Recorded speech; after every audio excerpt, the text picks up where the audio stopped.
you're We talking love about. learning on here. We're also pro lying, so feel free to just lie about anything. I try not to lie, deliberately. That's It's sort of fair game. One I of our also many try- differences.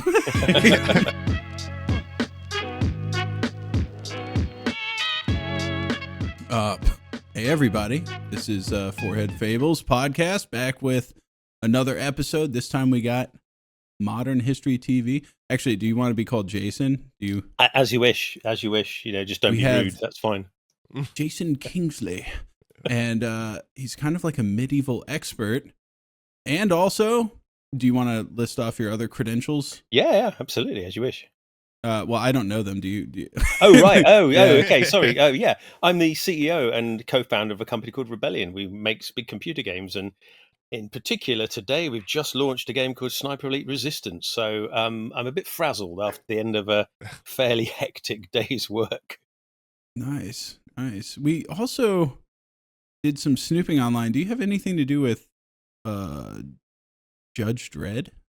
Yes, Judge Dredd's one of the characters we own. Yeah, so Rebellion's owned by me and my brother Chris, and we co-founded it, and we got 500 members of staff now, and we own a whole bunch of things. So with the Sniper Elite series, Zombie Army series, there's a new game coming out called Atom 4, which is coming out March time this year, and we also publish comics and books and all that kind of stuff. And then confusingly to many people, I'm the host and kind of founder of the Modern History TV, which is weirdly named, I agree, YouTube channel all about medieval things. So that makes no sense whatsoever. But I hadn't even considered that, but yeah, now that you pointed out, I hadn't put two and two together until I asked the patrons to ask some questions to Modern History TV, and I think some of them hadn't looked you up yet, and so they just assumed off the title they were like asking like modern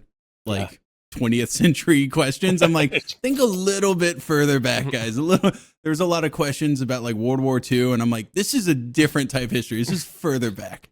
Yes, and I also wouldn't call myself an expert. I call myself an enthusiast, as an amateur. I do my research. I've got a science degree from Oxford University, so I sort of apply my training to my historical research, and I look for primary sources, actual things from the medieval period, illustrations, actual writing, and try and imagine the humans behind it, because there's this thing I'm very interested. I love knights in armor. I've got my own horses and that kind of stuff, and armor and swords.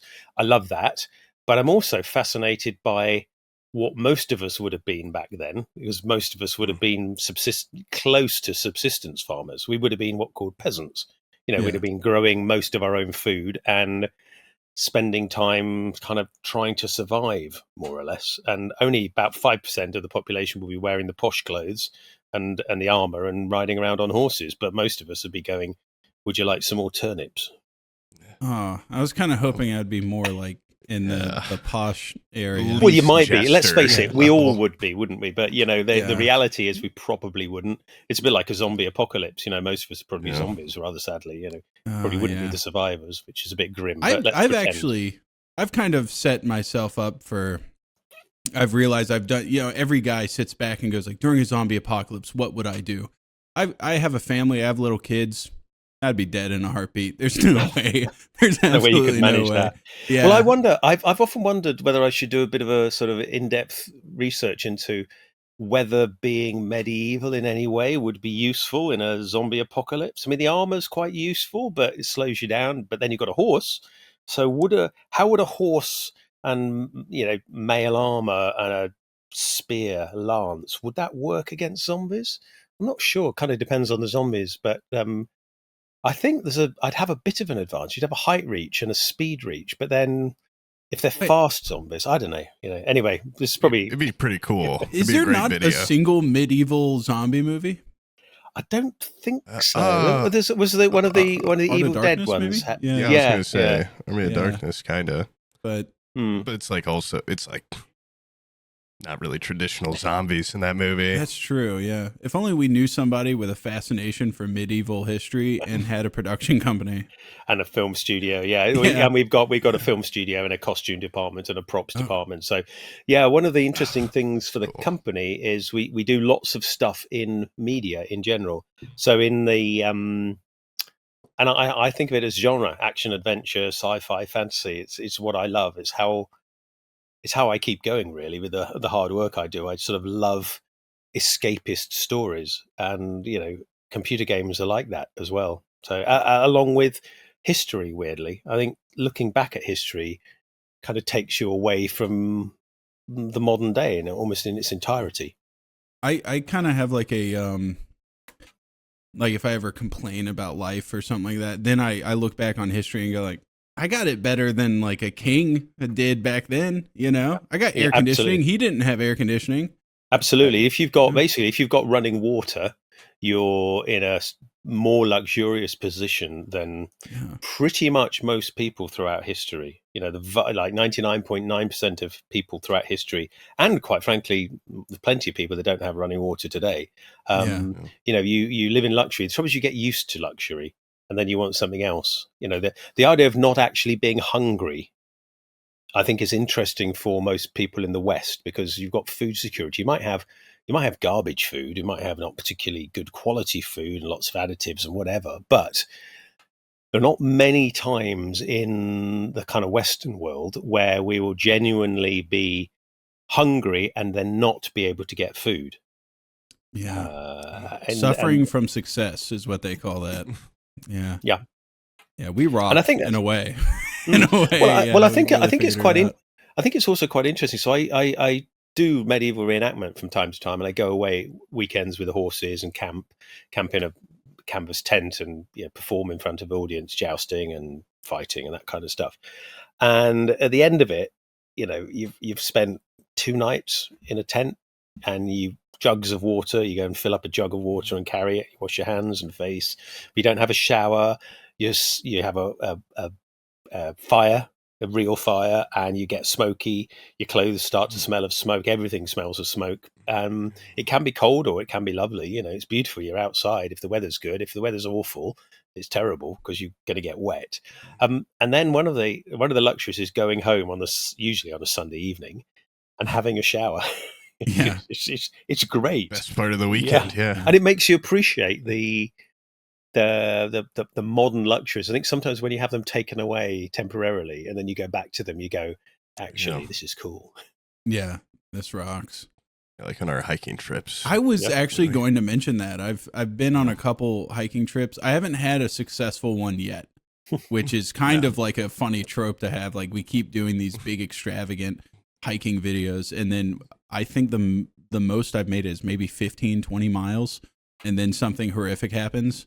What kind of? Come on, you can't sort of bury the lead there. What kind of horrific? You got people eaten by mountain lions or broken legs or? No, my the first time I was in the Appalachian Mountains, and I think I contaminated my water, and I got got something. It was like Giardia or something. I don't know, but I was puking everywhere, and then like once you puke on the Appalachian Trail, you're like a leper. Like nobody will talk to you. They're like, that guy's sick. Like get him away from me. And so like nobody would talk to me anymore.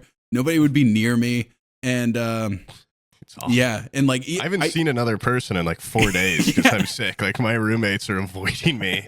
So I mean, I don't blame them, but like my dog won't even really stick by me. If we weren't over the internet right now, I wouldn't even look at you. All right, sickness is even in the modern world. Like nobody wants to talk to a sick person. My mom was like, "Should I bring you soup?" And she heard me on the phone. Was like, "Maybe I think you're fine." Like, I'll throw it through the window. Yeah. Well, again, you talk about lepers.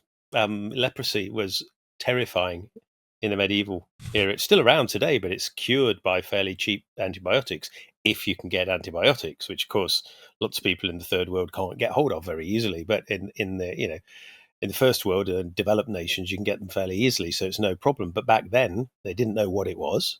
They linked it with sinful behavior, and basically they shut you in a place for lepers with lots of other dying people. and went, bye. And you literally had to, if you wanted to travel anywhere, you had to cover your hands and face. You weren't allowed to be seen because people had they didn't want to see you because you were probably, infections and skin Ugly. lesions and things like that. And B, you were outcasted. You would have thought that it was something you've done, perhaps, somehow. You may not realize it, but you were sinful. And you literally had to ring a bell, or they used to have rattles, in sports where they have those rattles that you spin that clack. Those started out as leper rattles. Really? So so those tell people that you're coming. Yep, you had to do that, and they had to, not because the same ones. Yeah, because you had to clear the road. So basically, the lepers would come through making a noise, and everybody would scatter, let the lepers go through, and then after a while, because obviously they were worried about air, so after a while it would return to normal. But yeah, I mean, people were literally terrified of leprosy and other diseases because they just didn't understand them, and they had no way of dealing with it.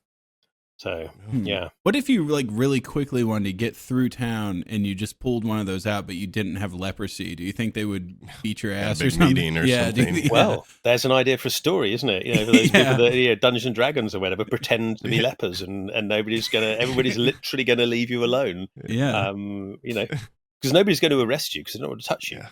Yeah. So, I didn't even think about that. Commit a crime, just have one in your back pocket. Fight. Yeah.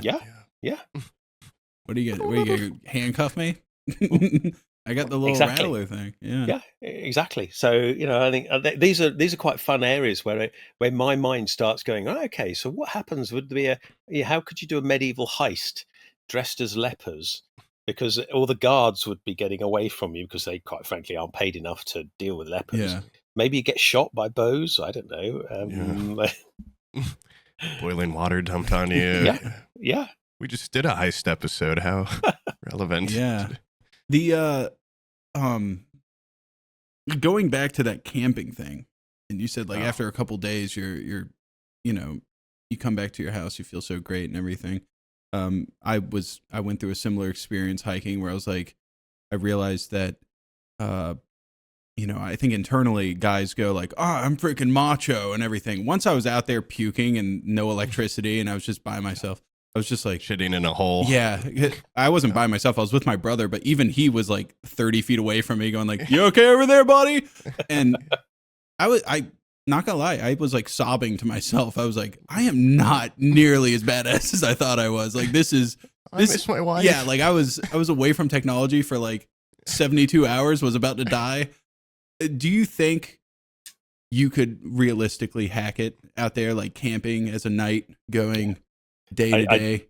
I do, because I have done. So yeah, I mean, I've never done. Yeah, I've never done more than 4 nights in a row as an event, sleeping under canvas.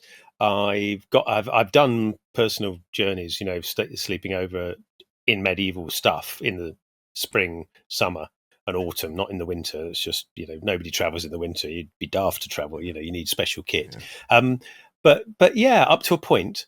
I also think handling animals and living on a farm, in real life it helps to understand that. So I am out in the morning. My routine is I'm usually up at 5:30, 6 in the morning to do the horses, sort out my horses. I've got 17 horses I look after, so some of them are in stables, some of them are out. So they all need to be looked after, sometimes ridden.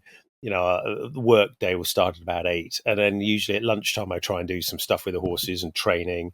And obviously in the summer, when we got longer days, I can do much more in the evening. In the winter, I can do less of it, and it's also muddy, and the horses are hairy and covered in dirt, so it just makes it all harder.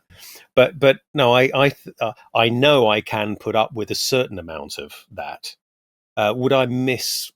I would miss modern conveniences. I would miss showers. I would miss convenient running water. Water is heavy.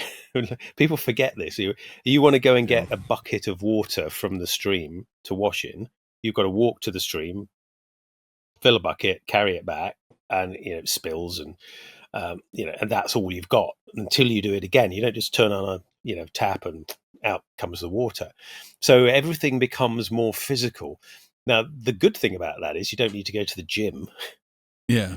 because everything you're doing in your physical life, you're walking, even looking after horses, cleaning horses and grooming horses, and can be physically tiring. I, for example, was looking after some of my horses' hooves, and I was pouring with sweat because it was quite hard physical work to sort of maintain horses' hooves.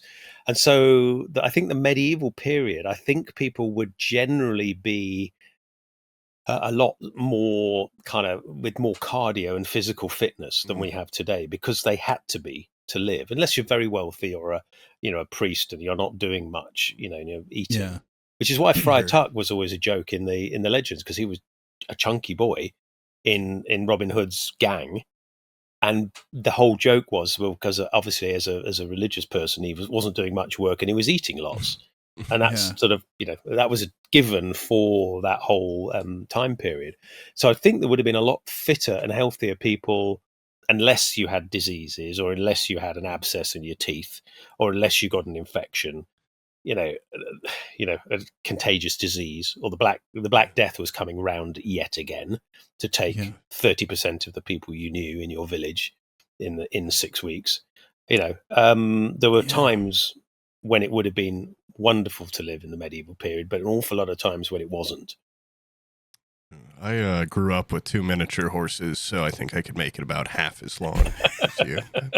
Yeah. What do you do with miniature horses, by the way? Are they just there? You just kind of let them. Right. They just kind of mow the lawn and they walk around. Okay. And they'd come in the house and you don't have. We just give them carrots and shoo them away. And okay. They're really like super easy, and their kicks won't blast your head off, which is nice. Yeah. Well, never too worried about them killing me. So. Well, I've got a mule. There's a mule called the Mule with No Name on my YouTube channel, and he's in training, and he's a wonderful character. But when I first got him, I turned my back on him, thinking nothing of it, and wham, he kicked me in the gluteus maximus really hard, and it staggered me. I stepped forward 2 steps and thought, and I had a pretty much bad leg for about 3 days afterwards. But it was one of those injuries that was actually quite funny, but really painful. Yeah. So I was sort of laughing and thinking, this is really quite bad. Bruises everywhere. But yeah, a mule kick. Yeah, I know what you mean. Mule kicks hurt. I've only been bit a couple times too, and miniature horse still has a big head. They look weird, but still not as bad as they've got good leverage. So their front teeth can be quite grippy. Their corners very pinchy. Very pinchy. People are surprised. Got me in the side. Yeah, they sort of pinch you with a corner like tweezers, and it's like, you've really got some skin. I talked about it on here before, but I was trying to I don't know why. I was in high school, but I was trying to impress some girls that came over, and I was like, look, these are our miniature horses, and I love them. And I gave one a hug, and then it leaned around and bit me in the side, because I've never hugged them before. I was just, I don't know what I was doing. Yeah. It happened. Trying to show off a little bit. Pat them. Yeah. Look how cool I am with these horses. Yeah. Ripped my side off. I put my hood on because this is my evil arc. Cool. This is where me and Jason have a splitting of ways. Oh. When I was a child, I got bit by a horse, and I've never much cared for him ever since then. That moment. I don't blame you. Actually, I mean, I've been bitten and kicked and trampled and fallen on and everything, and it hasn't ever stopped me. But it's made me wary. Much more forgiving man than me. Well, they're dangerous at both ends, Yeah, I'm also a pussy. Yeah. There's a big difference here. Well, they told me, not me. The people said, hey, feed the carrot just like this. And I went to go feed it, and the damn thing almost left me with a stump, almost took my whole hand. And I was like, I've been led astray. I can't even do it. Yeah. There's people don't realize there's a lot of knowledge inherent in, if you handle horses regularly, you do things in a certain way, and you've learnt it, and you forget that you've got to have your hand flat, and basically I don't give my horses treats like that, because they can get quite bitey, and you can you reinforce good behavior with the horse, and you try to dilute or decrease the bad behavior. And horses don't know what's right and wrong. They just do something and then realize you don't like it, or do something and realize you do like it. So I train my horses so I can train them to lie down or to rear or to do all sorts of tricks. And the way to do it is sort of trick them into doing it the first time, and then say, "Yeah, that's what I want. Well done. Now try and do it again and again." And they're usually very, in my experience, they're usually very eager to do what you want, but it's the communication that's sometimes difficult. And people have occasionally joked to me and said, "Don't you wish they could talk?" And I went, "Yes, absolutely." But I'm not sure how the kind of whole dialogue would go, because they'd probably negotiate. They go, "I do that, but I want some more food," right? Yeah. I also, this is kind of off topic, but it involves horses. You might have one of the coolest intros on YouTube. Just the horse tricks. Thank you. It is very badass. Yeah, you always have like a little thesis statement, like this is what we're going to talk, and then it just immediately cuts to you riding across the field on the horse. Yeah. Pretty cool. Yeah, that's very cool. Yeah, well, that horses can't do anything. Well, the melon cut. You see me cut the melon. You have to realize that I'm cutting it on the opposite side of the target. I did that very deliberately because we wanted to film. Because normally you'd cut it, and from your perspective, the melon would be cut, but you wouldn't see it, especially with a sharp sword. You'd just go straight through. But I wanted to cut it downwards at an angle so that the melon would fall and sort of be seen by the camera. So I was quite pleased with that. I did it first time as well. Turned out well. Yeah, it turned out pretty cool. Yeah, very well. I asked the audience to send in some questions. Do you want to have some medieval questions? Yeah, go for thrown at you. Yeah, absolutely happy. Well, keep in mind that you're self-proclaimed not an expert but an enthusiast, and some of these questions are probably very specific. That's also the smart way to go about it. I never claim I'm an expert on anything. That way, if I get something wrong, you can't let anybody down. It's an awesome. Well, way I to love to. I tell you what, I love to learn. I have I have small, short dialogues with commentators all the time on my channel, because they go, "I think you'll find it's like, oh, that's really interesting. Can you provide me? Can you send me the links? And the actual evidence, because I'd love to learn." Sometimes people do. People send you the evidence and you go, "Oh, okay, cool. I've learned something today." Other times they just go blank and silent, and you think, "Oh, fair enough." Yeah. So maybe you didn't know what you're talking about. We love learning on here. We're also pro lying, so feel free to just lie about anything, and people will believe you. Yeah. That's what we've learned on I here. try not to lie, deliberately. It's sort of fair game. Part of my policy. If I one of our many differences.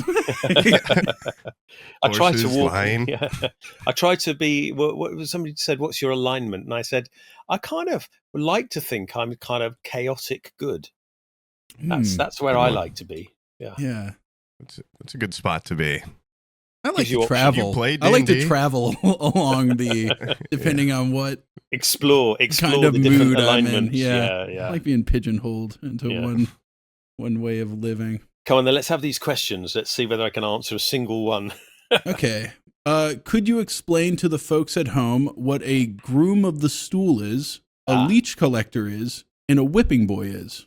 Absolutely. Right. So, privacy and solitude were fairly rare in the medieval period. People lived in modest accommodation. You had a space and you shared it with lots of people. That was expected. You would probably share it with a bunch of different generations as well.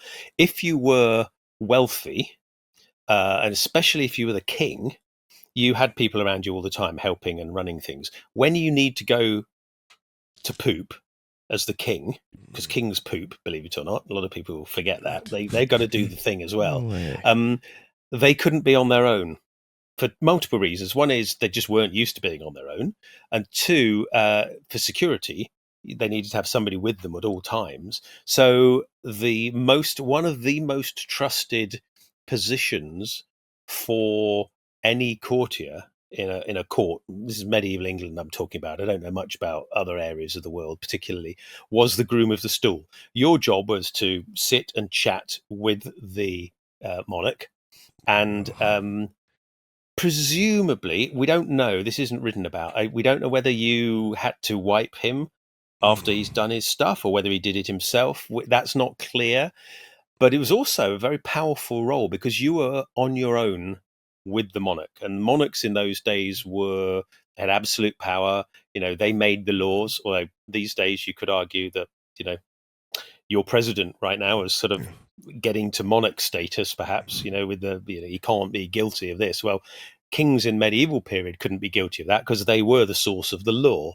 That changed. We changed that many hundreds of years ago. So in this country. But so the groom of the stool was very, very important. Was it like a confidant? And I actually think it was probably more to do with a kind of a friend and a colleague that you could be alone with and have a good moan. And Shoot the so shit with. and the groom of the stool probably was best buddy with the king as well. Yeah. Tywin Lannister could have used one of those. He could have, yeah. Yeah, for sure. That sounds like... Oh, so yeah, leeches. Then there was a question about leeches, wasn't there? Oh, so yeah.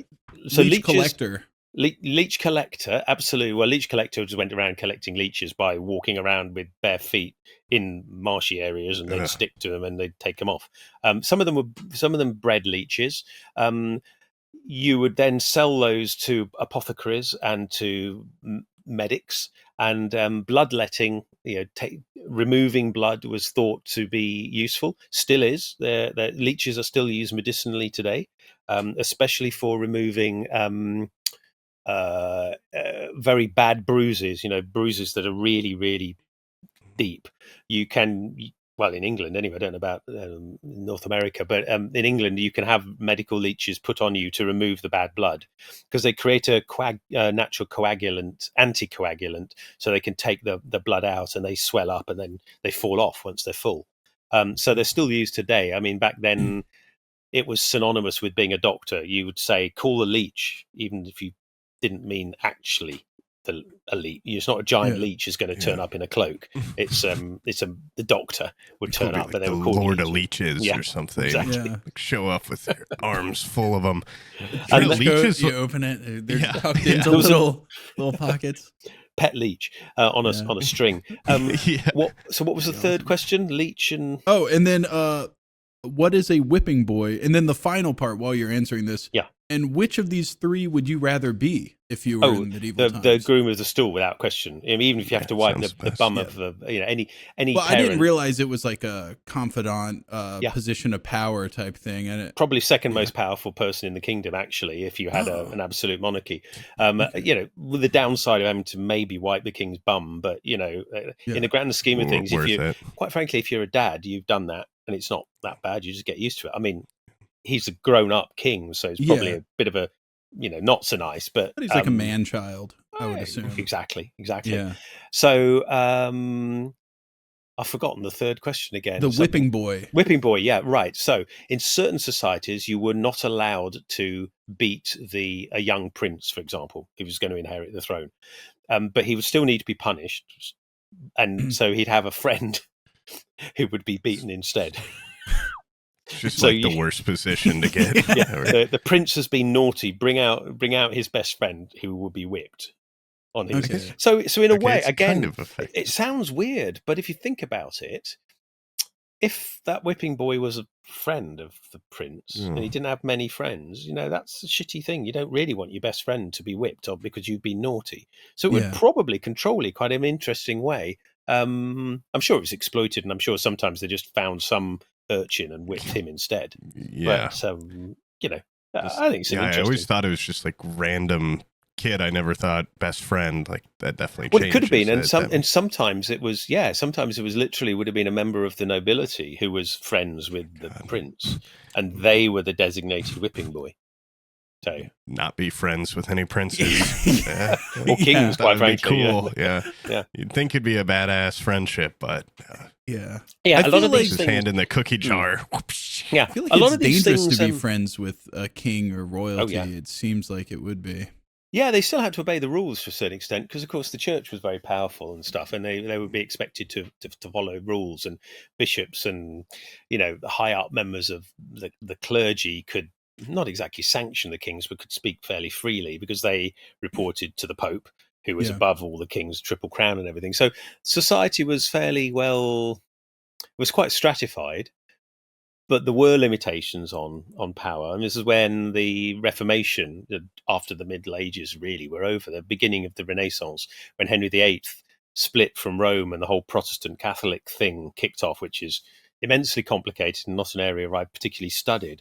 But that was really interesting because it also freed up Henry to be more of an absolute ruler that he was before, because he was still could have been excommunicated and get into trouble. And kings, that happened to kings. They did something that the church didn't like, and they had to sort of walk on their knees to Rome and things like that to pay penance. Oh. What exactly is the area of your study? Like what time frame is medieval? Is So my point. basically post-Roman. So the Romans, post-Roman, basically England, and post-Roman up to around 1500s. 1485 is traditionally when the medieval period is supposed to end, but nobody ever woke up one Tuesday, and went, "Oh, not medieval anymore." There would have been this transitional period. What happened on that year? Oh, that was Richard III died at Bosworth, Battle of Bosworth, up in Leicestershire. Okay. So the Plantagenet line ended and the Tudor line began. So you've got the medieval period, then the Tudor period, and the Tudor period dates from Henry winning at Bosworth Field, killing Richard, who was had scoliosis, was somebody who we might think of as disabled, was still fighting in armor on the battlefield. It's pretty impressive. Last king of England to die in direct combat was a disabled man, which I think is remarkable, shows remarkable fortitude. And that's typically when most historians would sort of officially say the medieval period ended. But I feel it almost goes a bit earlier, because you've got the printing press invented. The printing press comes to England around the 1470s, 1480s, I think. So you had books being printed and knights in armor at the same time, which I think is really cool. Oh, So you That had a is printed pretty cool. book and a knight in armor, and you had guns as well. And you'd had guns on the battlefield and cannon for about 100 years, but they weren't really very effective, and everybody was a bit suspicious of them because they stank of sulfur, which is of the devil. And they were also very indiscriminate, and so a cannonball could fly off at a weird angle, which they weren't very well manufactured. So cannonballs would fly off at weird angles, and kill wealthy people who had expensive armor. And the idea was, if you were wealthy on the battlefield, you probably wouldn't die. You stood a fairly good chance of not actually dying or being captured. You'd be captured and ransomed. It's a lot more sad too when a wealthy person dies. I think so. Yeah, because their armor's so cool. Well, it was more upsetting for society, because it's like, hang on, these damn guns have just killed two wealthy nobles who happen to be my second cousin. They're on the wrong side, but they're still posh. And wealthy. You own sets of armor, right? Look at these. That's probably the thing I'm most jealous about in the world currently. Yeah. I tried to buy a 14th century French knight's helmet recently. It sold for $8,000 or something. I was gonna go up to 800. It was the thing I wanted most in the world. It's my hyper focus for a second, because I grew up a big nerd about that kind of stuff. And my mom used to get me swords that are just the cheap ones, but I had swords and bows and shields and stuff, and then an actual piece of history. I could be wearing it right now while we did this podcast, but instead I've got to wear this almost jester's mask. Well, it just broke my heart. Well, I think there's some really good these days. There's some really good modern day reproductions. Proper historical, authentic. Yeah, they're authentic. They're modelled after real museum pieces, obviously made for your own size of head and things like that. And there's some really good, but they're not cheap, because somebody's making it for you. There are various places where you can get top quality stuff and then good quality stuff, and it's exactly the same as it was in the medieval period. Some people would get really expensive armor, and other people couldn't quite afford it, and they'd get the next rung down, or the munitions armor. Cannonball can take out any of us. Exactly. Remember that. Exactly, and that there were and I think that's possibly why there weren't that many cannons around for a while. What would a suit of armor tailored to you cost?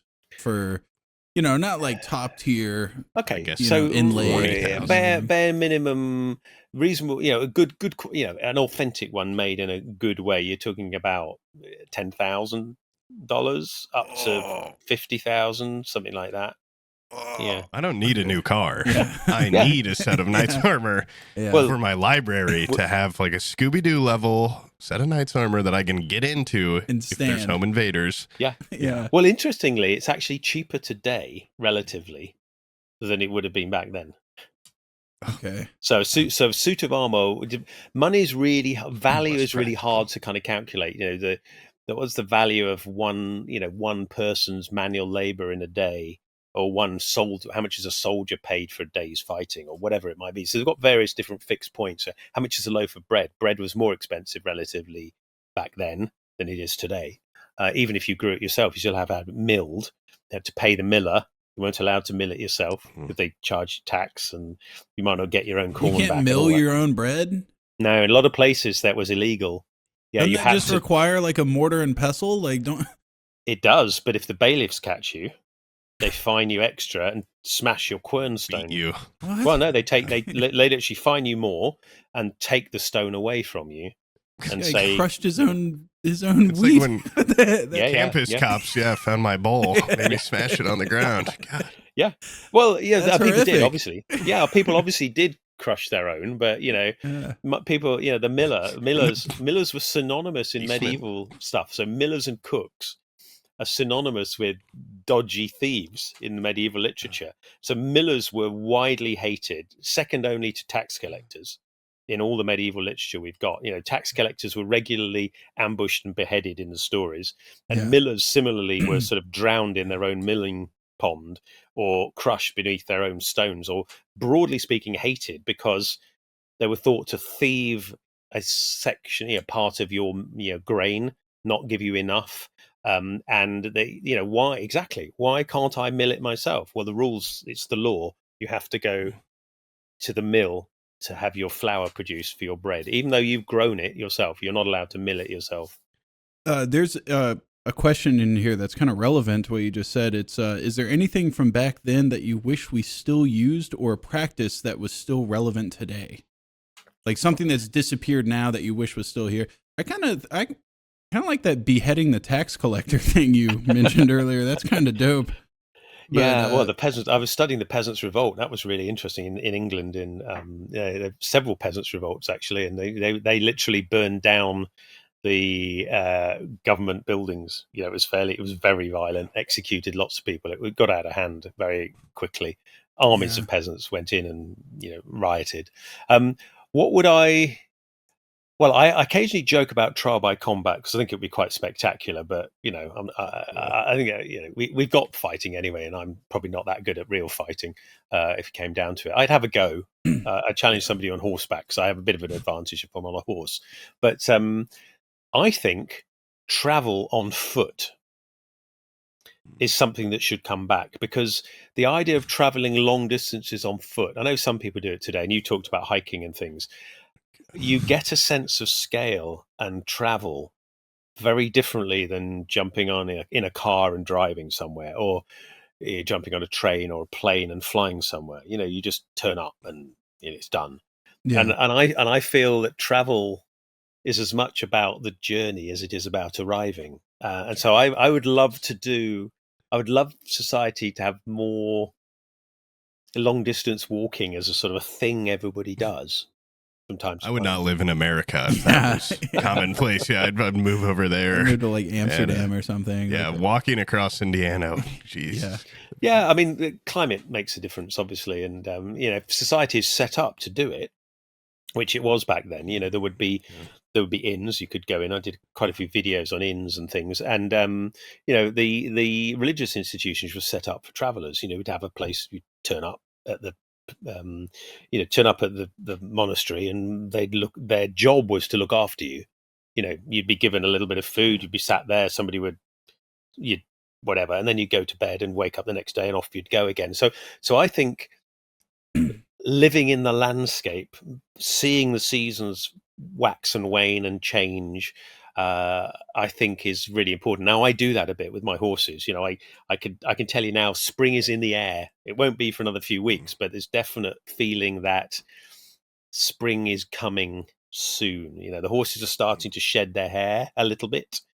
And that's a sure sign that the days are getting longer. That means the summer's coming with all the flies, which people always forget about. Of course, horses and flies are together.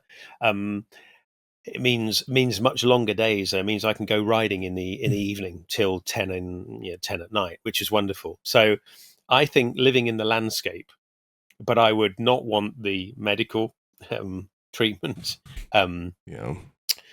Access to information was limited. We didn't have much information in the same way we do today, although you could argue we have this limitless amount of information at our fingertips and we use it to watch cat videos.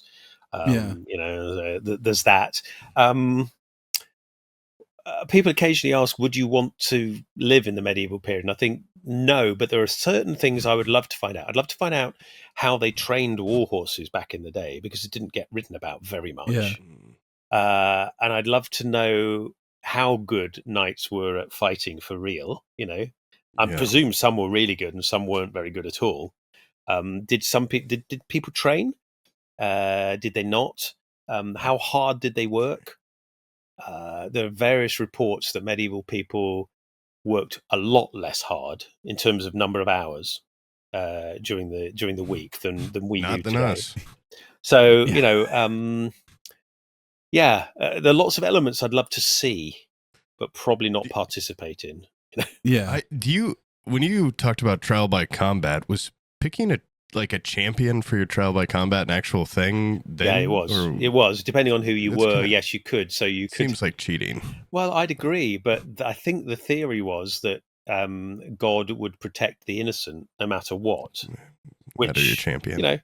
Which if you're devout and you believe in that kind of stuff, then that makes complete logical sense, doesn't it? I think though that even back then they felt it was a bit dubious. Generally speaking, they had courts and evidence and judges, so they very rarely did trial by combat. There are some notable cases. A big French one, that movie Duel, done by Ridley Scott recently, that's based on a real event, because it was written about at the time, but they were few and far between, and it was usually one of those things where somebody noble claimed the ancient right of trial by combat. And everybody else went, don't be stupid, we'll talk about it in a room with a man with a wig.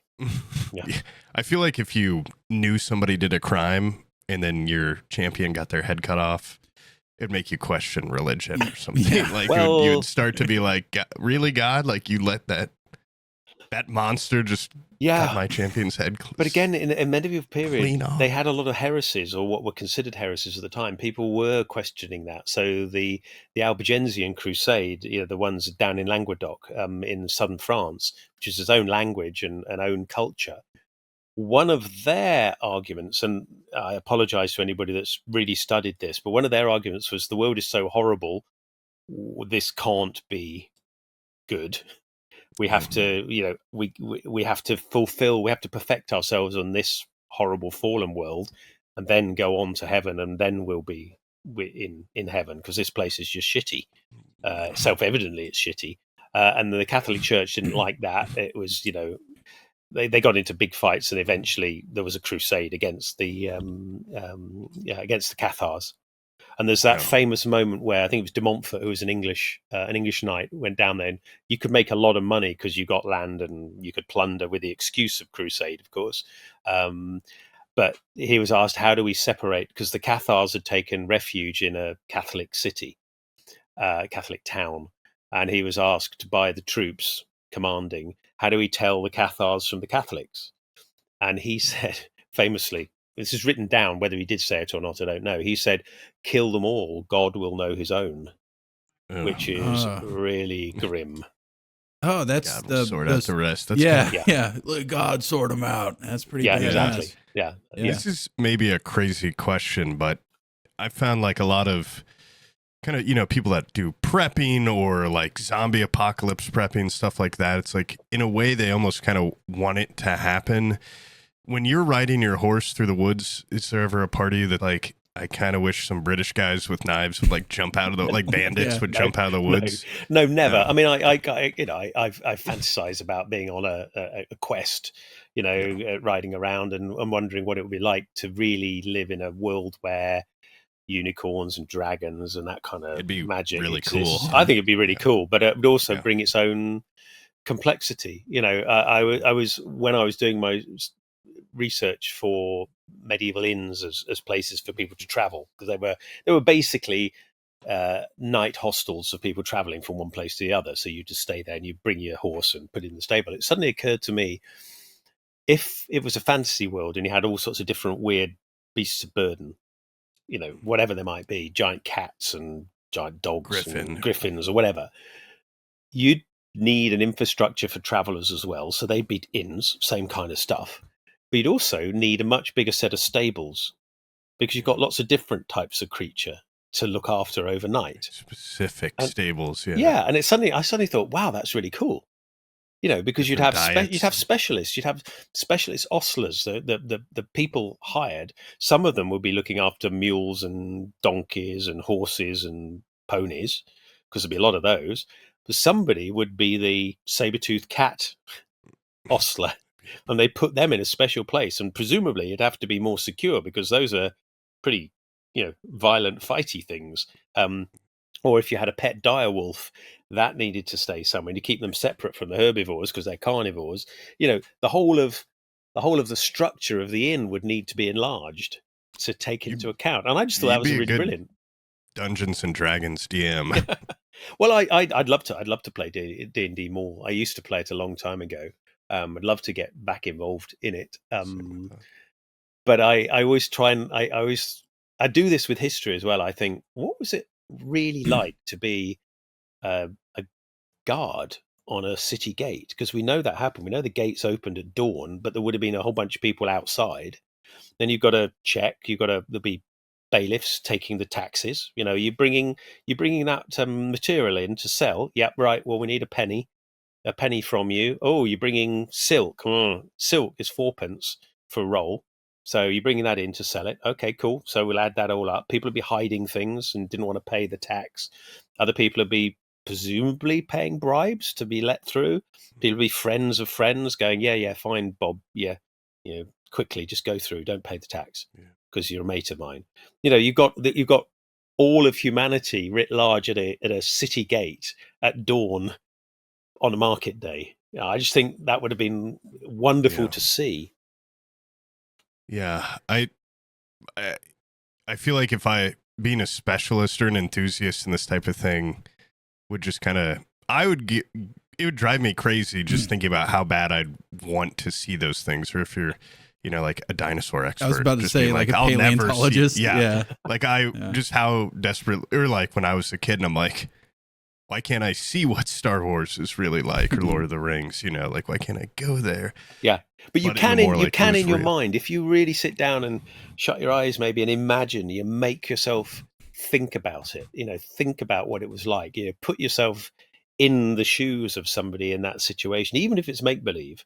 I think you can do something close to time travel in a way. You've sort of got to throw away. Good book. Yeah, a good book can do that, or a great movie or TV show or whatever, or playing Dungeons and Dragons, or even just sitting there quietly with some nice music and imagining what it would be like. Staring at a blank wall. Yeah, it's an underrated pastime, that. Yeah. In your mind palace. Yeah. You recently wrote a book, correct? Yes, I've got a fiction book on the way called Lord of Blackthorn, actually behind me there, which hasn't been released yet, but I did a Kickstarter for it, which was very successful. I wrote a book about leading the rebellion, my experiences of running a company, and how I sort of map the chivalric code over onto modern business, which has to get a bit blurred at times, because it doesn't map that easily, but some aspects of it, truthfulness and being a decent person in business, I think is really important. Ethics, basically. Ethics in business. So I've written 2 now. I quite like writing books. There's never enough space, though. Have either of you guys written books and published them? No, that's like not one yet. of my not yet. That's like a thing, a milestone that I want to do before I die. I do want to write a book. And you've talked about that for years. Yeah. And I did have like a moment where I was like, I read to my daughters every night, and I was like, I should write like a kid's book and then read them my kid's book. Yeah. I did like a first draft, and I read it to my wife, and she was like, "That was just dog shit. That was awful." And I was like, "Oh, okay." Oh no no no no It was no! like that was like the worst book I've ever heard. I said, Are you "Okay, trying to make our never. kids stupid? yeah, yeah, you're gonna break our No, kids' no, minds." no. You So, mustn't take other people's criticism. You've got to go for it. You've got to do it. If you want to oh, do okay, it, do it. yeah, yeah, Don't.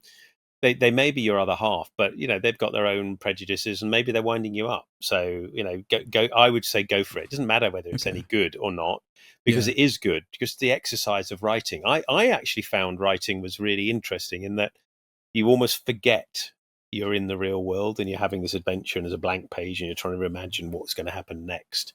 What would I do in that situation? How does my character that I'm writing about differ as well from what I would do? How do I add jeopardy? Is it right to have this character do a really stupid thing for the story? And sometimes yes, it is, because you don't want to have a perfect decision making. If for example, there's an ambush, you're thinking there's an ambush coming up. You as the writer think there's going to be an ambush, but you can't write that your characters know about it unless they spot something in the distance or they see the cloud, the birds suddenly. Perception. Yeah, and you Roll go, a 20. what's that? Your character's kind of good at woodcraft and sees that. So I think we all should try writing, and it doesn't matter if it's any good, because that's not the point. The yeah, point is to do stuff, because life is short. If you can do stuff, it doesn't matter what it is. yeah. Have a go. As long as it's not dangerous or going to permanently injure you. Yeah. So maybe Your don't try book jousting. isn't like a manifesto or Yeah. something. No, No, it was a book well, about a father that beats his two children if they don't go to sleep, and my wife didn't like it for some reason. Cautionary tale. Yeah. I was gonna well, write a bit like the brothers Grimm, Yeah. dark fairy tales with Yes. lessons in them. Yeah, there was no Which- moral. There was no, No moral moral, to this. okay. Yeah, it was just like kind of cathartic writing on my Your end. wife might have been right this time. Yeah, okay, fine. I completely retract all my previous advice. Yeah. Don't write. Throw it away. You did- Start over. You did mention earlier something about chivalry, and I Mm. found there is a question written in here. Sure. Was chivalry taken seriously, or was it more like guidelines? Both. I'm pretty sure there were some people, including some kings, that took it very seriously or tried to take it seriously. Um, the concept of chivalry, the more you look into it, the more nebulous it gets as well, Yeah. and where it comes from. It was an emergent property of society where they were trying to not control, but constrain the behavior of armed men. Mm. No police force. The legal system, was rudimentary. The church could modify things in certain times, but you did have robber barons. We know that because the Magna Carta talks about certain knights and certain sets of brothers literally named as having to be cast out of the kingdom. So there were, especially on the borders of territories, on the marches, as they were known, you'd have people that were behaving badly. So I think the idea was to try to modify and constrain their behavior. And one of the first was brilliant. I love this. One of the first rules in chivalry was don't steal from the church, which kind of makes sense. And the church obviously promoted that as one of the basic rules.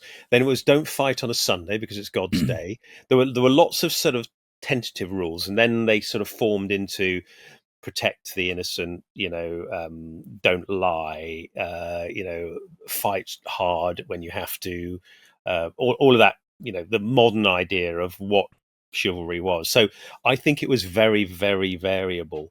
There were also rules that didn't apply in certain territories. So I have a German friend who studied chivalry. He's a fellow jouster, and for real, he's a very good fighter. And he said the German rules of chivalry never included humility as a thing that was chivalric. So you're going to have German knights saying, well, I'm brilliant, Yeah. aren't I? And it's like, but that's not very knightly. Yes, it is. It's nothing I'm to do the with most chivalry. chivalrous. Whereas in other places, you were supposed to be humble and, self-effacing and that kind of stuff. And you also had medieval kings referring to King Arthur and the Knights of the Round Table and wanting to try to reach the fount of chivalric honor that was represented by King Arthur and the Knights of the Round Table, and those stories are sort of the King Arthur and the Knights of the Round Table tended to be the noble stories, and Robin Hood and the Merry Men tended to be the lower classes stories, stealing from the rich and living in the woods. It's interesting, those two sets of stories sort of not exactly overlap, but there's a very big separation, I think, in many ways, is chivalry and outlawry. Yeah. Was Robin Hood like how close does like the real counterpart? Well, I don't think the myth. I don't think there were many different, or like there are for any good story, there are origins. They come from somewhere and get embellished, and they get told and retold, because a lot of these were oral traditions. King Arthur goes way back to just after the Romans left. In fact, in some of the stories, King Arthur and his Knights of the Round Table attack Rome and defeat Roman legions in some of the earliest stories, the Welsh stories. Robin Hood comes in a bit later, and I think Robin Hood stories were much sort of sought after, perhaps, after the Norman conquest. People disagree with me on this, but I feel that the Norman conquest and the forest laws and the idea that you weren't allowed to hunt and this area was reserved for the nobility kind of incubated a sort of resentment amongst ordinary people. And you go down to the tavern or the ale house and people are saying, oh, bloody hell, I can't hunt in the woods anymore because the Normans are going to do me over, and I'm still paying taxes. And then stories started to sort of evolve around, living at large in the woods and outside the law, literally outlaw. And it was a form of rebellion in a certain way, a form of societal storytelling to try to, get rid of the frustrations. But it typically comes in around the Crusades as well. Basically, the stories get built upon. So it's really hard to unpick the origins of all of them. Yeah, there wasn't a fox with a bow. Well, yeah. Oh, I'm disappointed. Yeah. Okay. Any more questions? I got a stack. Come on, let's do a quick fire round of questions. Okay. How competitive was it to become a king's jester? Oh, I don't know. I know jesters were meant to be the conscience of the monarch. They were given certain license to, within reason, because it was quite dangerous. I think quite a lot of them got executed as well. But I think the idea was to be the conscience of the king and say, are you sure? Are you sure you want to do that? And just make the king stop for a moment and reconsider. But they could go too far, and they did go too far, and they met grisly ends sometimes. I would stick to just toilet jokes if my counsel might. If I got killed every time a joke didn't land, I would have been dead episode 1. It would have been gone. We would not be gone. Are you sure you want to kill that village? Yeah. Honk, honk, honk. Well, it kind of also goes back to the Roman era. So perhaps the origins of that, where if you were a conquering hero, you would have a parade through Rome, but there would be, I believe, I don't know whether this is one of these tales, so I don't know how true it is, somebody repeating behind you, you are a human, you are but mortal, you're not a god, because he didn't want people to get above themselves and lose the plot and think they were above the law, or they were somehow supernatural. So you wanted people to be grounded. Now, how real that is and whether it ever went in, because seems like there were plenty of fairly lunatic emperors of Rome from one time or another, and lunatic kings. So maybe jesters were not so influential as we might think.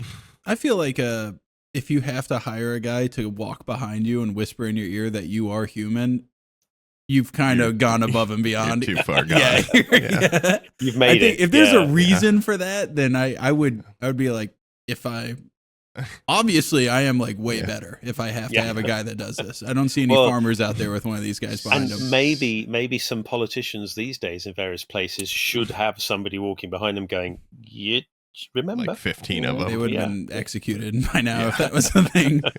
Says the guy in the Jingle Bells. Yeah. Silence. Were there any drugs back then, or was everyone a square?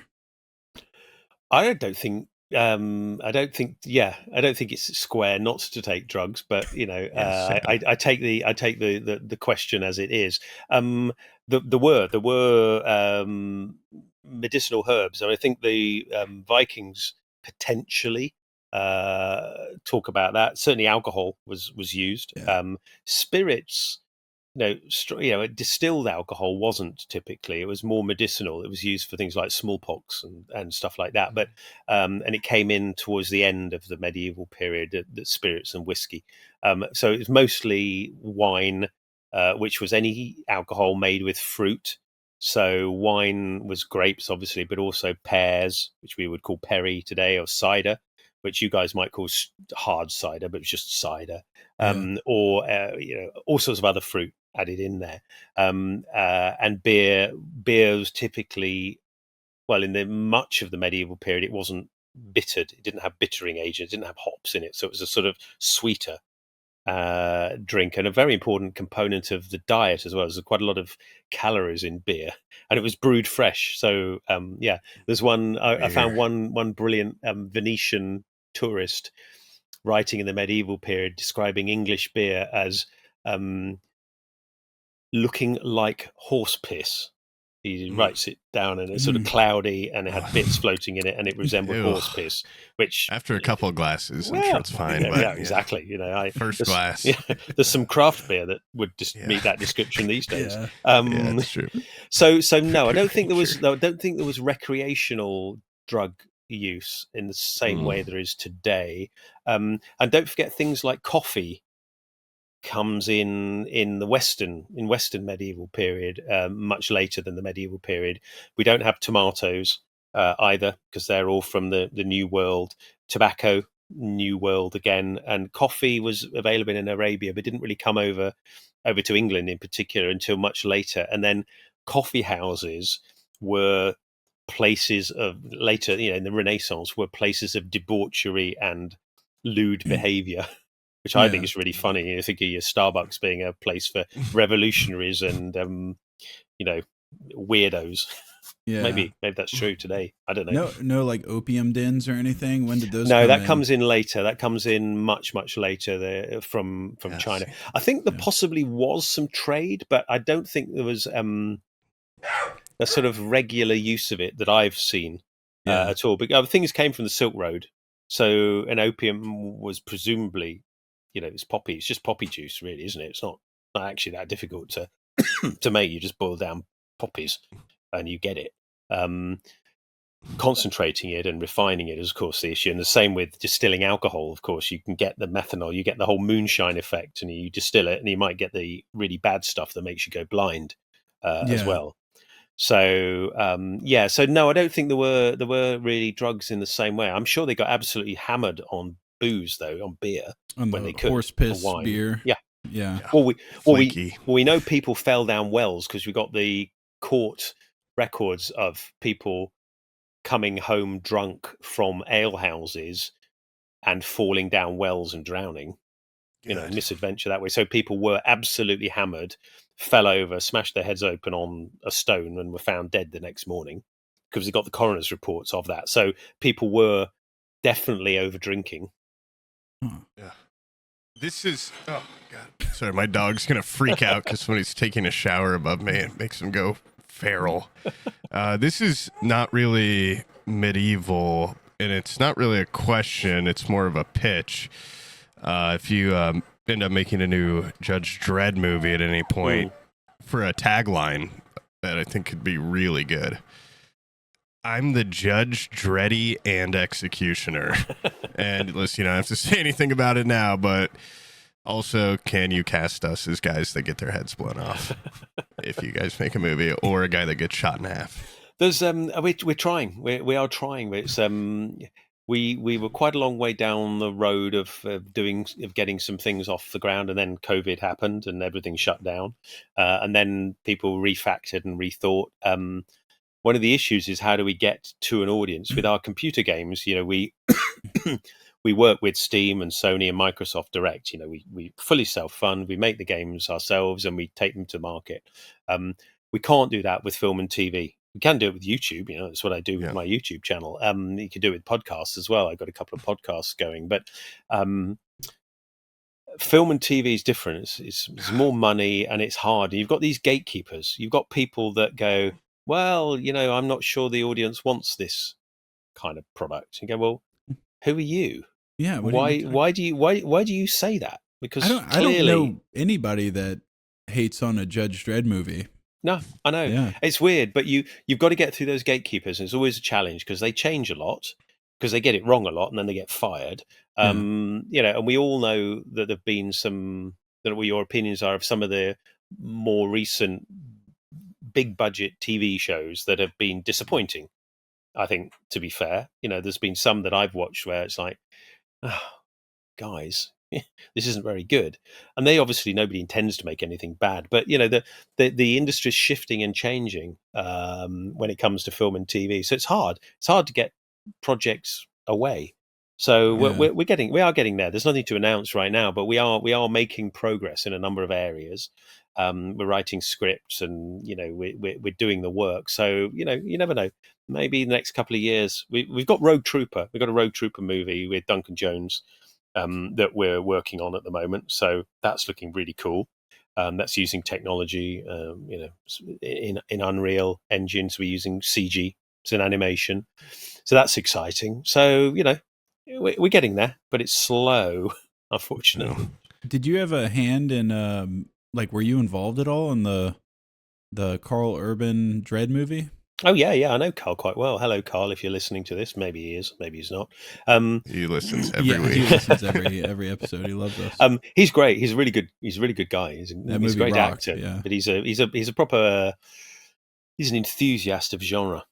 Kind of a bit like Henry Cavill as well is interesting because some of these actors are not interested in this kind of genre stuff, and some are, and it's great when you meet them and you end up chatting and talking about all sorts of stuff. So yeah, I was there on set quite a lot of it, and awesome. Me and my brother were producers on it. Oh, really? That's very cool. That is cool. Okay, that's pretty awesome. That's a pretty good movie. Yeah. Olivia Thirlby was great.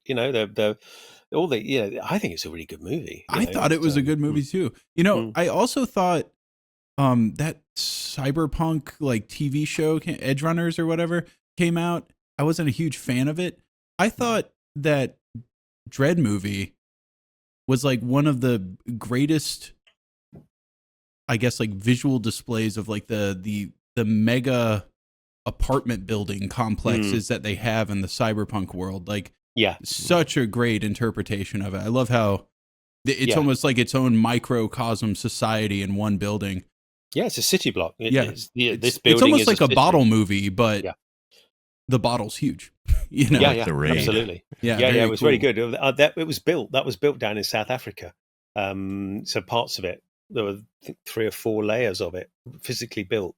It was wonderful. It was wonderful to see. It was really quite a big set. Yeah, that's cool. Awesome.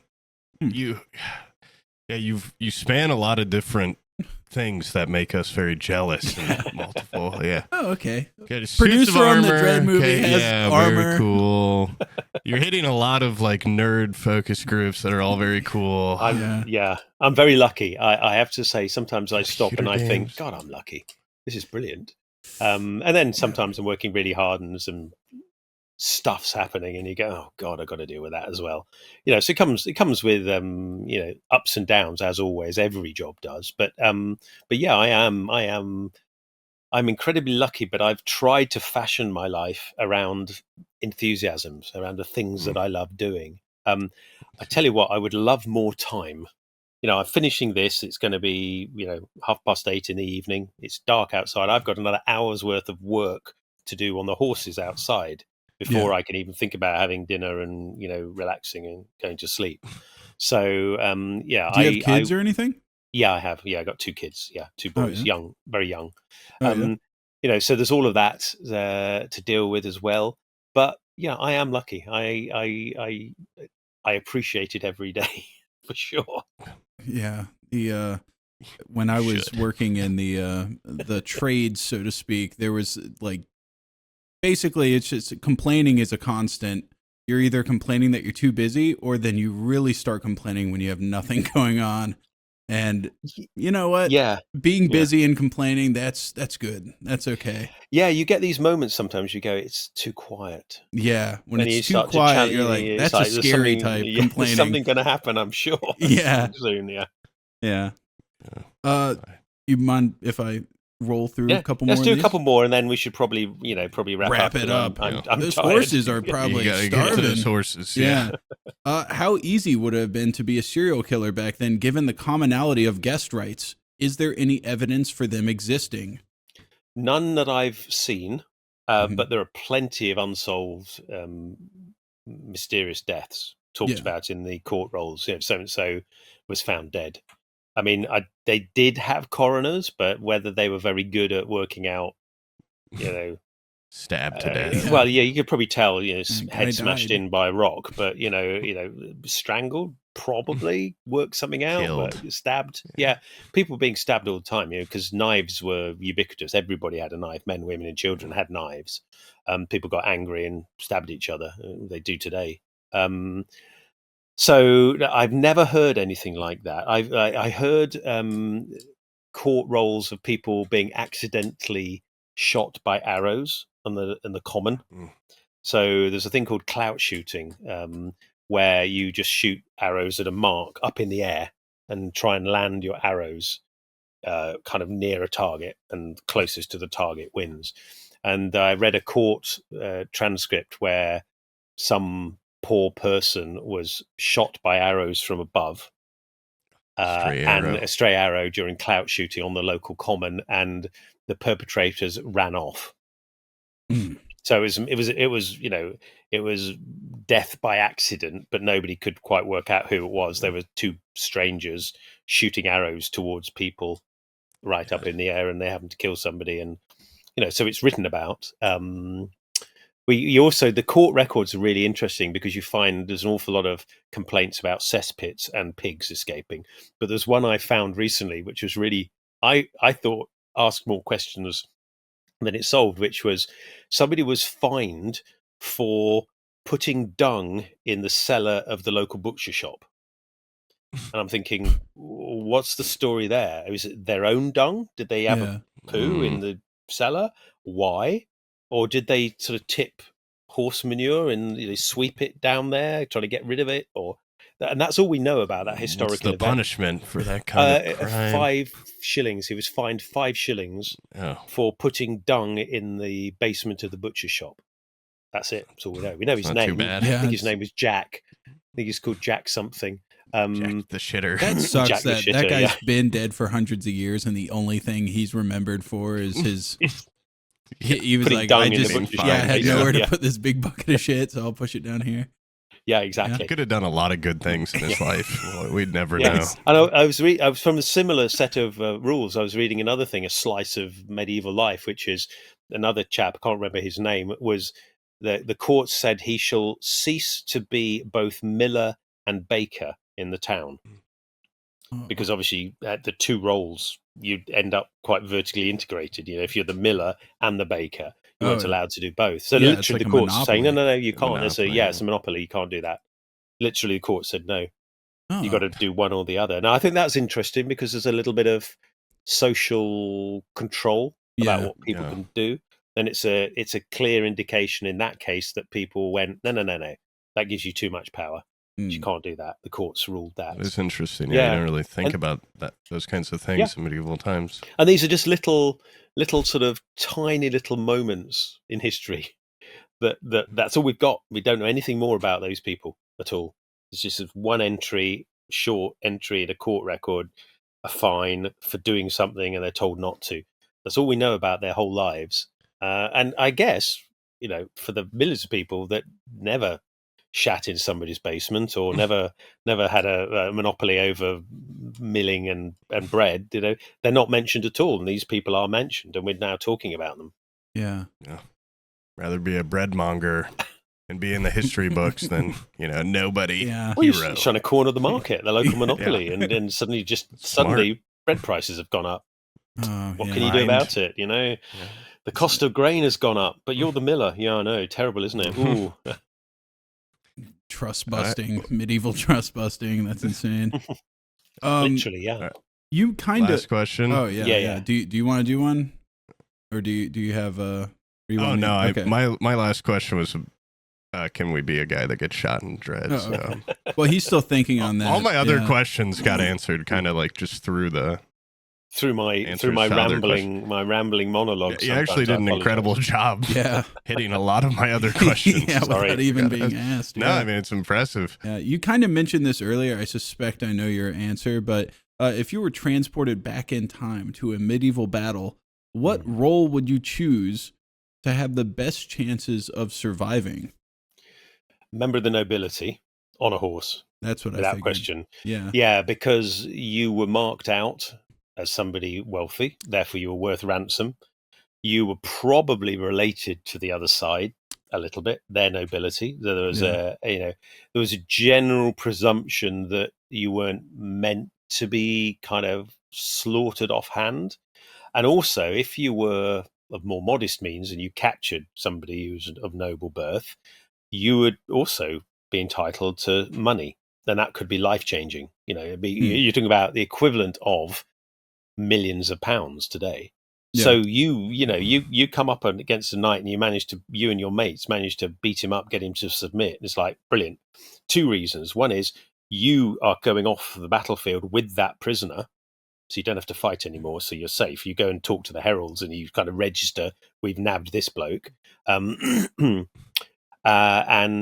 we know because again, people got sued for not paying ransoms. So the courts intervened and said, "But you gave your ransom and you haven't paid the £15 that you're meant to pay, and you need to pay it by this date. And you need to get a loan and all that kind of stuff." So the courts intervened and said, "No, you have to pay this. This is a legally binding contract on the battlefield." So yeah, I think you'd be safest if you remember the nobility, unless the cannons start going bonkers. Yeah. And so stay out the way of cannon if you can possibly avoid it. Crossbows are a bit dodgy as well, but even so, chances are, armor is quite good at protecting you from 90% of the At issues. least the vital bits. Yeah. And if you're on a horse and the horse is trained well, you're high up, you can see what's going on, you can get out of there. Hopefully, your horse could get killed, and they did get killed. And again, we know that kings paid to replace horses of people that went on campaign with them. So yeah, you could do that. The other thing you could do is be in the van with the baggage, so you could be a cook or something like that. Yeah. And the chances are you're a non-combatant, so chances are you'd get away with it. If your side lost or you won, you're still going to have to cook. And Just unless you're different people unlucky, eating it. Yeah. yeah. And you're not worth anything. You're not worth killing either. It's like, what's the point? Yeah. They're a chef, so just keep them. So like you're our side's whipping boy. Yeah. Okay. So the thought of like, people are always like, how do you beat like a guy in armor? They weren't actually like dragged off their horse and stabbed to death half the time. Like they just I mean, they did. Well, Richard was dragged off his horse. His horse foundered, stuck in the mud, and was dragged off, and he was hacked to death by multiple wounds. One up the. Wait, this is the cripple guy, the scoliosis Richard guy? III. Yeah, Richard III, Okay. last king of England to die in direct frontline combat. His horse foundered. He has a cut mark. If the burial is true, and we found him, which I think is pretty likely, he has a big cut mark here. Is this the guy that was found under the parking lot? Yeah, under the car park. Yeah, under the car park in Leicester. Yeah. Okay. So he has a big cut mark here. He's got various cuts on his head. Tires. This was probably used to cut the visor off, or the strap that held his helmet in. His helmet was probably pulled off, and then he was hit repeatedly over the head with knives or axes or something. He's also stabbed up and under, so basically up through his posterior up into his kidneys, a bit of very stab wounds there. Now that could have been done post-mortem as a punishment, but also not. When you're on a horse, you're pulled forwards and possibly stabbed from underneath. by somebody on the ground. He was surrounded and taken out by multiple foot soldiers. So yeah, you could be killed. Yeah. But there's less chance of it than you being. There's more reason to keep you alive, basically, if you're wearing the expensive armor and you're noble, than if you're just a random person like we would all have been, with a helmet and being paid for 40 days. Yeah. Have you seen that video? It's a great video by this guy, Postmodernist, on YouTube, No. and it's like it's a tips for a person that's time traveling back to medieval Europe.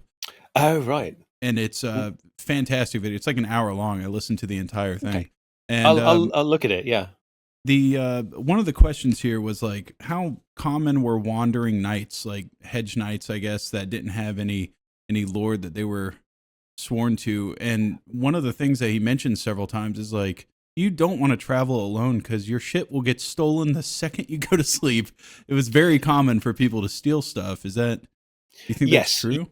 I think it's probably true outside of inns and things. Yeah, if you're sleeping in the wilderness, there were vagrancy laws as well. I mean, there weren't that many people around, so you probably get away with it if you went far enough off the beaten track. But people didn't like vagrants. It was against the law, so there would be that. Wandering knights, yes, it was a phenomena. I think it was less common. It happened at certain times, usually at times of strife in the, like the what they call the anarchy, for example, which was just madness, sort of Matilda and Stephen fighting over who was going to be king or queen of England, and it went on for quite a few decades. Probably a decade, toing and froing, and there were changes of allegiance, and people died and joined the other side. So there was a real mess up. But I think, broadly speaking, if you were a knight, you usually had to have a home base. Yeah, you typically have what's called a knight's fee, which was an area of land that was considered to be sufficient to provide a knight and retainers. So a knight would normally come, it would be knight, he'd have a war horse, a palfrey to ride on, his armor, weapons. He'd usually have one or two men-at-arms, bare minimum, foot soldiers with a pike or whatever, it might not a pike, but with pole arms, bill, possibly one or two longbowmen as well. So there'd be a gang. Yeah, that was what it. Cool posse. Yeah, exactly. That would be roughly. You'd also then have squires and helpers and cleaners and stuff. So it's a team. It's a genuine team. It's probably about a dozen people at least for one night. And you'd need roughly 300 acres. So it's called a knight's fee. Roughly 300 acres. It's less for good land and it's more for poor land. But it's, broadly speaking, what we would think of as reasonable quality farmland is about 300 acres. I own half a knight's fee, 165 acres. So very cool. Yeah, it's kind of nice. You're not a real knight yet. Yeah. Not yet. No, half a knight. I'm a demi knight. Yeah. Oh yeah, let's say you need some men at arms. Show up with a. That'd be cool, wouldn't it? Everywhere you go, you've got armed guards behind you. Yeah. We'll shoot bows at things, trees, birds. Yeah. All right. Cool. Well, we'll let you get to your horses. Yeah. Hungry horses. Tending your 150 acres. Thank you so much for coming on and answering all our stupid questions and stuff. And we'll look forward to the Dredd script. We'll read it over. Yeah, we'll let you know. Sure, I'll send you all of that kind of stuff. Yeah. Judge, Dreddy, and Executioner could be even a title for the movie. Who knows? Yeah. Well, it's always. I think it's always difficult for people to interview me in a way or do a podcast with me because there's so many different areas you could talk about. We could have just talked about film and TV. We could have just talked about computer games, and we could have just talked about medieval. So it's a slightly different. You can tell I can talk. Yeah, we didn't mention Sniper Elite once, and that's funny because it's like that's something I would play. We're like computer gamers. What we do maybe we'll do streamers. another podcast and try and focus me down on computer games. Yeah. Talk about Adamfall and Sniper Elite and stuff. Yeah. Well, I appreciate it, dude. Thanks for coming on. Thank you very much. Thanks for coming on, man. Yeah.